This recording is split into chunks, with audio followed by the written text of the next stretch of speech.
പ്രഭാഷകൻ 50-ാം അധ്യായത്തിൽ നിന്നുള്ള ചോദ്യങ്ങളും ഉത്തരങ്ങളുമാണ് ഇന്നത്തെ വീഡിയോയിൽ ഉൾപ്പെടുത്തിയിട്ടുള്ളത്. ഒന്നാമത്തെ ചോദ്യം, പ്രഭാഷകൻ 50-ാം അധ്യായം 1 മുതൽ 21 വരെയുള്ള വാക്യങ്ങളുടെ ശീർഷകം എന്ത്? ഉത്തരം: പ്രധാന പുരോഹിതൻ ശിമെയോൻ. രണ്ടാമത്തെ ചോദ്യം, ഓനിയാസിൻ്റെ പുത്രൻ ആര്? ഉത്തരം: പ്രധാന പുരോഹിതൻ ശിമെയോൻ. മൂന്നാമത്തെ ചോദ്യം, പ്രധാന പുരോഹിതൻ ശിമെയോൻ്റെ പിതാവ് ആര്? ഉത്തരം: ഓനിയാസ്. നാലാമത്തെ ചോദ്യം, ശിമെയോൻ ആരായിരുന്നു? ഉത്തരം: പ്രധാന പുരോഹിതൻ. അഞ്ചാമത്തെ ചോദ്യം, ശിമെയോൻ സഹോദരന്മാർക്ക് ആരായിരുന്നു? ഉത്തരം: നേതാവ്. ആറാമത്തെ ചോദ്യം, ജനത്തിൻ്റെ അഭിമാനം ആരായിരുന്നു? ഉത്തരം: ശിമെയോൻ. ഏഴാമത്തെ ചോദ്യം, ദേവാലയം പുതുക്കി പണിയുകയും കോട്ട കെട്ടി സംരക്ഷിക്കുകയും ചെയ്തതാര്? ഉത്തരം: ശിമെയോൻ. എട്ടാമത്തെ ചോദ്യം, ശിമെയോൻ എന്തിനാണ് അടിസ്ഥാനമിട്ടത്? ഉത്തരം: ദേവാലയത്തെ സംരക്ഷിക്കുന്ന ഉയർന്ന ഇരട്ട മതിലിന്. ഒൻപതാമത്തെ ചോദ്യം, ശിമെയോൻ്റെ കാലത്ത് സമുദ്രം പോലെ വിശാലമായ എന്താണ് കുഴിച്ചത്? ഉത്തരം: ജലസംഭരണി. പത്താമത്തെ ചോദ്യം, ശിമെയോൻ എന്തിനാണ് നഗരത്തിന് കോട്ട കെട്ടിയത്? ഉത്തരം: ആക്രമണം ചെറുക്കാൻ. 11ാമത്തെ ചോദ്യം, ശിമെയോൻ ജനത്തെ നാശത്തിൽ നിന്ന് രക്ഷിച്ചതെങ്ങനെ?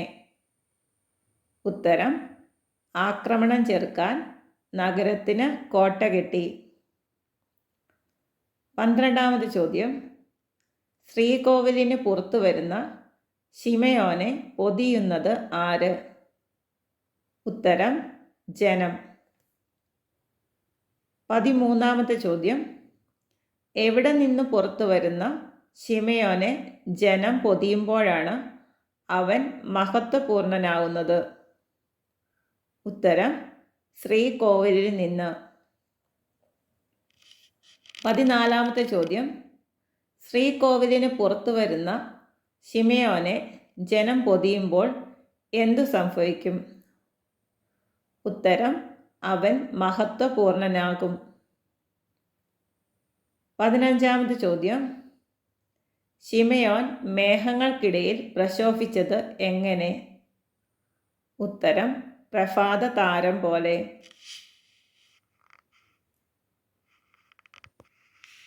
16ാമത്തെ ചോദ്യം, മേഘങ്ങൾക്കിടയിൽ പ്രഭാത താരം പോലെ പ്രശോഭിച്ചതാര്? ഉത്തരം: ശിമെയോൻ. 17ാമത്തെ ചോദ്യം, ഉത്സവവേളയിൽ ശിമെയോൻ പ്രശോഭിച്ചതെങ്ങനെ? ഉത്തരം: പൂർണ്ണചന്ദ്രനെ പോലെ. 18ാമത്തെ ചോദ്യം, അത്യുന്നതൻ്റെ ആലയത്തിന് മുകളിൽ പ്രശോഭിക്കുന്നത് ആര്? ഉത്തരം: സൂര്യൻ. 19ാമത്തെ ചോദ്യം, അത്യുന്നതൻ്റെ ആലയത്തിന് മുകളിൽ പ്രശോഭിക്കുന്ന സൂര്യനെ പോലെ ഉള്ളതാര്? ഉത്തരം: ശിമെയോൻ. 20ാമത്തെ ചോദ്യം, തിളങ്ങുന്ന മേഘങ്ങൾക്കിടയിൽ വിളങ്ങുന്നതാര്? ഉത്തരം: മഴവില്ല്. 21ാമത്തെ ചോദ്യം, തിളങ്ങുന്ന മേഘങ്ങൾക്കിടയിൽ വിളങ്ങുന്ന മഴവില്ല് പോലെ പ്രശോഭിച്ചതാര്? ശിമെയോൻ. 22ാമത്തെ ചോദ്യം, വസന്തത്തിൽ പ്രശോഭിക്കുന്നതെന്ത്? ഉത്തരം: പനിനീർ പൂവ്. 23ാമത്തെ ചോദ്യം, വസന്തത്തിലെ പനിനീർ പൂവ് പോലെ ഉള്ളതാര്? ഉത്തരം: ശിമെയോൻ. 24ാമത്തെ ചോദ്യം, നീർച്ചാലിനരികെ നിൽക്കുന്ന ലില്ലി പോലെ പ്രശോഭിച്ചതാര്? ഉത്തരം ശിമയോൻ. 25-ാമത്തെ ചോദ്യം. പ്രഭാഷകൻ 50-ാം അധ്യായം 8-ാം വാക്യത്തിൽ പറയുന്ന പൂക്കൾ ഏതെല്ലാം? ഉത്തരം പനിനീർ പൂവ്, ലില്ലിപ്പൂവ്. 26-ാമത്തെ ചോദ്യം. വേനൽക്കാലത്ത് എവിടെ മുളയ്ക്കുന്ന പച്ചപ്പൊടിപ്പ് പോലെയാണ് ശിമയോൻ പ്രശോഭിക്കുന്നത്? ഉത്തരം ലെബനോനിൽ. 27-ാമത്തെ ചോദ്യം. ധൂപകലശത്തിൽ പുകയുന്നത് എന്താണ്? ഉത്തരം സുഗന്ധദ്രവ്യം. 28-ാമത്തെ ചോദ്യം. എവിടെ പുകയുന്ന സുഗന്ധദ്രവ്യം പോലെയാണ് ശിമയോൻ പ്രശോഭിക്കുന്നത്? ഉത്തരം ധൂപകലശത്തിൽ. 29-ാമത്തെ ചോദ്യം. രത്നഖചിതമായ സ്വർണത്തളിക പോലെ പ്രശോഭിക്കുന്നതാര്? ഉത്തരം ശിമയോൻ. 30-ാമത്തെ ചോദ്യം. കാഴ്ച നിൽക്കുന്ന ഒലിവ് പോലെ പ്രശോഭിക്കുന്നതാര്? ഉത്തരം ശിമയോൻ. 31-ാമത്തെ ചോദ്യം. മേഘം ഉരുമുന്ന ദേവദാരു പോലെ പ്രശോഭിച്ചതാര്? ഉത്തരം ശിമയോൻ. 32-ാമത്തെ ചോദ്യം. എത്ര തരം കാര്യങ്ങളെപ്പോലെ ശിമയോൻ പ്രശോഭിക്കുന്നു എന്നാണ് പ്രഭാഷകൻ 50 അധ്യായം 6 മുതൽ 10 വരെയുള്ള വാക്യങ്ങളിൽ പറയുന്നത്? ഉത്തരം 11 തരം കാര്യങ്ങൾ. 33-ാമത്തെ ചോദ്യം. ശിമയോൻ എന്തിനെ പോലെയൊക്കെയാണ് പ്രശോഭിച്ചത്? ഉത്തരം പ്രഭാതതാരം, പൂർണ്ണചന്ദ്രൻ, സൂര്യൻ, മഴവില്ല്, പനിനീർപ്പൂവ്, ലില്ലി, പച്ചപ്പൊടിപ്പ്, സുഗന്ധദ്രവ്യം, സ്വർണത്തളിക, ഒലിവ്, ദേവദാരു എന്നിവയെപ്പോലെ. 34-ാമത്തെ ചോദ്യം. ശിമയോൻ എന്തണിഞ്ഞാണ് വിശുദ്ധ ബലിപീഠത്തെ സമീപിച്ചത്? ഉത്തരം മഹിമയേറിയ സ്ഥാനവസ്ത്രമണിഞ്ഞ്. 35-ാമത്തെ ചോദ്യം. ശിമയോൻ മഹിമയേറിയ സ്ഥാനവസ്ത്രമണിഞ്ഞ് സർവാലങ്കാര വിഭൂഷിതനായി സമീപിച്ചത് എന്തിനെ? ഉത്തരം വിശുദ്ധ ബലിപീഠത്തെ. 36-ാമത്തെ ചോദ്യം. വിശുദ്ധ കൂടാരത്തിൻ്റെ അങ്കണത്തെ മഹത്വപൂർണനാക്കിയത് ആര്? ശിമയോൻ. ഉത്തരം ശിമയോൻ. 37-ാമത്തെ ചോദ്യം. ശിമയോൻ എന്തിൻ്റെ അരികെ നിന്നാണ് പുരോഹിതന്മാരുടെ കയ്യിൽ നിന്ന് ഓഹരികൾ സ്വീകരിച്ചത്? ഉത്തരം ബലിപീഠത്തിലെ അഗ്നിക്കരികെ നിന്ന്. 38-ാമത്തെ ചോദ്യം. ശിമയോൻ ബലിപീഠത്തിലെ അഗ്നിക്കരികെ നിന്ന് പുരോഹിതന്മാരുടെ കയ്യിൽ നിന്ന് സ്വീകരിച്ചതെന്ത്? ഉത്തരം ഓഹരികൾ. 39-ാമത്തെ ചോദ്യം. ശിമയോനെ സഹോദരന്മാർ ചുറ്റി നിന്നതെങ്ങനെ? ഉത്തരം പൂമാല പോലെ. 40-ാമത്തെ ചോദ്യം. ആരുടെ മധ്യേയാണ് ശിമയോൻ ഈന്തപ്പനകളാൽ വലയിതമായ ലെബനോനിലെ ഇളം ദേവദാരു പോലെ ശോഭിച്ചത്? ഉത്തരം സഹോദരന്മാരുടെ മധ്യേ. 41-ാമത്തെ ചോദ്യം. സഹോദരന്മാരുടെ മധ്യേ ശിമയോൻ ശോഭിച്ചതെങ്ങനെ? ഉത്തരം ഈന്തപ്പനകളാൽ വലയിതമായ ലെബനോനിലെ ഇളം ദേവദാരു പോലെ. 42-ാമത്തെ ചോദ്യം. ആരുടെ പുത്രന്മാരാണ് തങ്ങളുടെ സർവവിഭൂഷകളോടും കൂടെ കർത്താവിനുള്ള കാഴ്ചകൾ കരങ്ങളിലേന്തി നിന്നത്? ഉത്തരം അഹറോന്റെ പുത്രന്മാർ. 43 ചോദ്യം, അഹറോന്റെ പുത്രന്മാർ എന്തു കരങ്ങളിലേന്തിയാണ് ഇസ്രായേൽ സമൂഹത്തിന് മുമ്പിൽ നിന്നത്? ഉത്തരം, കർത്താവിനുള്ള കാഴ്ചകൾ. 44 ചോദ്യം, അഹറോന്റെ പുത്രന്മാർ കർത്താവിനുള്ള കാഴ്ചകൾ കരങ്ങളിലേന്തി നിന്നതെവിടെ? ഉത്തരം, ഇസ്രായേൽ സമൂഹത്തിനു മുമ്പിൽ. 45 ചോദ്യം, ബലിപീഠത്തിലെ ശുശ്രൂഷകൾ ചെയ്തതിനു ശേഷം ശിമെയോൻ എന്താണ് ചെയ്തത്? ഉത്തരം, അത്യുന്നതനായ ദൈവത്തിന് കാഴ്ചകൾ ഒരുക്കി. 46 ചോദ്യം, എന്തു ചെയ്തതിനു ശേഷമാണ് ശിമെയോൻ അത്യുന്നതനായ ദൈവത്തിന് കാഴ്ചകൾ ഒരുക്കിയത്? ഉത്തരം, ബലിപീഠത്തിലെ ശുശ്രൂഷകൾ. 47 ചോദ്യം, ശിമെയോൻ എന്തിലാണ് മുന്തിരിച്ചാർ എടുത്തത്? ഉത്തരം, പാനപാത്രത്തിൽ. 48 ചോദ്യം, ശിമെയോൻ പാനപാത്രത്തിൽ മുന്തിരിച്ചാറെടുത്ത് എവിടെയാണ് ഒഴുക്കിയത്? ഉത്തരം, ബലിപീഠത്തിന് ചുവട്ടിൽ.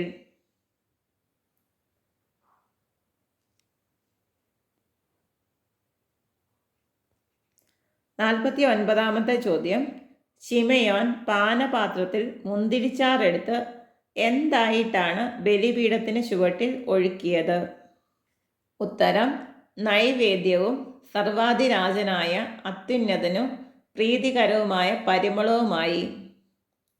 50 ചോദ്യം, ആർത്തു വിളിക്കുകയും ലോഹനിർമ്മിതമായ കാഹളം ഊതുകയും ചെയ്തതാര്? ഉത്തരം, അഹറോന്റെ പുത്രന്മാർ. 51 ചോദ്യം, അഹറോന്റെ പുത്രന്മാർ എന്തുകൊണ്ട് നിർമ്മിച്ച കാഹളമാണ് ഊതിയത്? ഉത്തരം, ലോഹനിർമ്മിതമായ കാഹളം. 52 ചോദ്യം, അത്യുന്നതൻ തങ്ങളെ സ്മരിക്കുന്നതിനു വേണ്ടി ഉച്ചഘോഷം മുഴക്കിയതാര്? ഉത്തരം, അഹറോന്റെ പുത്രന്മാർ. 53 ചോദ്യം, അത്യുന്നതനായ ദൈവത്തെ, സർവശക്തനായ കർത്താവിനെ ആരാധിക്കുന്നതിന് സാഷ്ടാംഗം വീണതാര്? ഉത്തരം, ജനം. 54 ചോദ്യം, ജനം സാഷ്ടാംഗം വീണ് ആരാധിച്ചതാരെ?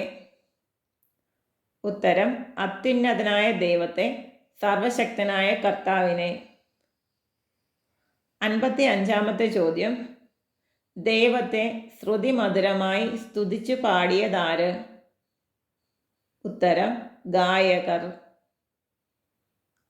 56 ചോദ്യം, ജനം എപ്പോൾ വരെയാണ് കാരുണ്യവാനും അത്യുന്നതനുമായ കർത്താവിൻ്റെ മുമ്പിൽ പ്രാർത്ഥിച്ചത്? ഉത്തരം, കർത്താവിൻ്റെ ആരാധന ക്രമപ്രകാരം പൂർത്തിയാക്കുന്നത് വരെ. 57 ചോദ്യം, കർത്താവിൻ്റെ ആരാധന ക്രമപ്രകാരം പൂർത്തിയാക്കുന്നത് വരെ ജനം ആരുടെ മുൻപിലാണ് പ്രാർത്ഥിച്ചത്? ഉത്തരം, കാരുണ്യവാനും അത്യുന്നതമായ കർത്താവിൻ്റെ മുമ്പിൽ. 58 ചോദ്യം, ശിമെയോൻ എന്തിനാണ് ഇസ്രായേൽ മക്കളുടെ മുമ്പാകെ കൈകൾ ഉയർത്തിയത്? ഉത്തരം, കർത്താവിൻ്റെ നാമത്തെ മഹത്വപ്പെടുത്തുന്നതിനും അവിടുത്തെ അനുഗ്രഹം പ്രഖ്യാപിക്കുന്നതിനും വേണ്ടി. 59 ചോദ്യം, കർത്താവിൻ്റെ നാമത്തെ മഹത്വപ്പെടുത്തുന്നതിനും അവിടുത്തെ അനുഗ്രഹം പ്രഖ്യാപിക്കുന്നതിനും വേണ്ടി ശിമെയോൻ ഇറങ്ങി വന്ന് എന്തു ചെയ്തു? ഉത്തരം, ഇസ്രായേൽ മക്കളുടെ മുമ്പാകെ കൈകൾ ഉയർത്തി. 60 ചോദ്യം, ജനം വീണ്ടും കുമ്പിട്ടതെന്തിന്? ഉത്തരം, അത്യുന്നതൻ്റെ ആശീർവാദം സ്വീകരിക്കാൻ. 61 ചോദ്യം, അത്യുന്നതൻ്റെ ആശീർവാദം സ്വീകരിക്കാൻ ജനം എന്തു ചെയ്തു? ഉത്തരം, ജനം വീണ്ടും കുമ്പിട്ടു. 62 ചോദ്യം, പ്രഭാഷകൻ 50 അധ്യായം 22 മുതൽ 29 വരെയുള്ള വാക്യങ്ങളുടെ ശീർഷകം എന്ത്? ഉത്തരം ഉപദേശങ്ങൾ.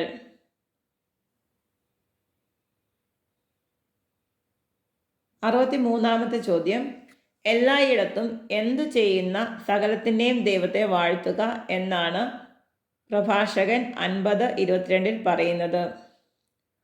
ഉത്തരം വൻ കാര്യങ്ങൾ. 64-ാമത്തെ ചോദ്യം, അവിടുന്ന് നമ്മെ ഡാഷ് മുതൽ ഉയർത്തുകയും ഡാഷ് നമ്മോട് വർത്തിക്കുകയും ചെയ്യുന്നു. ഉത്തരം അവിടുന്ന് നമ്മെ ജനനം മുതൽ ഉയർത്തുകയും കാരുണ്യപൂർവ്വം നമ്മോട് വർത്തിക്കുകയും ചെയ്യുന്നു. 65-ാമത്തെ ചോദ്യം, നമുക്ക് ഹൃദയാഹ്ലാദം നൽകുന്നതാര്? ഉത്തരം ദൈവം. 66-ാമത്തെ ചോദ്യം, ഇസ്രായേലിലെ നമ്മുടെ ദിനങ്ങൾ ഏതു കാലത്തേതുപോലെ സമാധാനപൂർണമാകട്ടെ എന്നാണ് പറയുന്നത്? ഉത്തരം പൂർവകാലങ്ങളിലേതുപോലെ. 67-ാമത്തെ ചോദ്യം, പൂർവകാലങ്ങളിലേതുപോലെ എവിടുത്തെ ദിനങ്ങളാണ് സമാധാനപൂർണമാക്കട്ടെ എന്ന് പ്രഭാഷകൻ 50:23 പറയുന്നത്? ഉത്തരം ഇസ്രായേലിലെ നമ്മുടെ ദിനങ്ങൾ. പൂരിപ്പിക്കുക. 68-ാമത്തെ ചോദ്യം, അവിടുന്ന് നമ്മുടെ മേൽ ഡാഷ് വർഷിക്കുകയും ഈ നാളുകളിൽ നമ്മെ ഡാഷ് ചെയ്യട്ടെ. ഉത്തരം അവിടുന്ന് നമ്മുടെ മേൽ കാരുണ്യം വർഷിക്കുകയും ഈ നാളുകളിൽ നമ്മെ രക്ഷിക്കുകയും ചെയ്യട്ടെ. 69-ാമത്തെ ചോദ്യം, എത്ര ജനതകൾ നിമിത്തം ഞാൻ ക്ലേശിക്കുന്നു എന്നാണ് പ്രഭാഷകൻ പറയുന്നത്? ഉത്തരം 2 ജനതകൾ.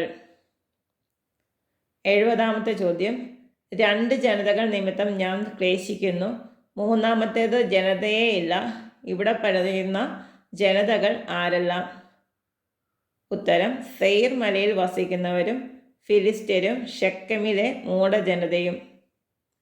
71-ാമത്തെ ചോദ്യം, എന്തിൻ്റെയൊക്കെ ഉപദേശങ്ങളാണ് ഈ ഗ്രന്ഥത്തിൽ ഞാൻ എഴുതിയിട്ടുണ്ട് എന്ന് പ്രഭാഷകൻ പറയുന്നത്?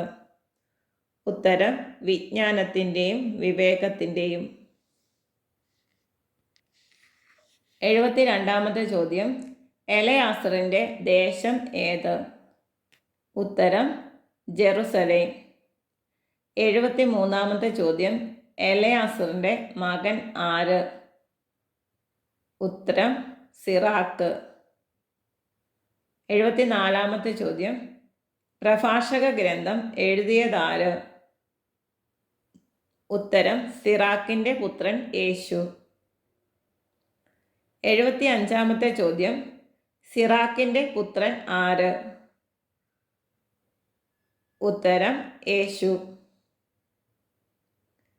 76-ാമത്തെ ചോദ്യം, പൂരിപ്പിക്കുക. സിറാക്കിൻ്റെ പുത്രൻ യേശുവായ ഞാൻ ഡാഷ് നിന്നു പുറപ്പെടുവിച്ച ജ്ഞാനമാണ് ഇത്. ഉത്തരം സിറാക്കിൻ്റെ പുത്രൻ യേശുവായ ഞാൻ ഹൃദയാഘാതത്തിൽ നിന്ന് പുറപ്പെടുവിച്ച ജ്ഞാനമാണിത്. 77-ാമത്തെ ചോദ്യം, പൂരിപ്പിക്കുക.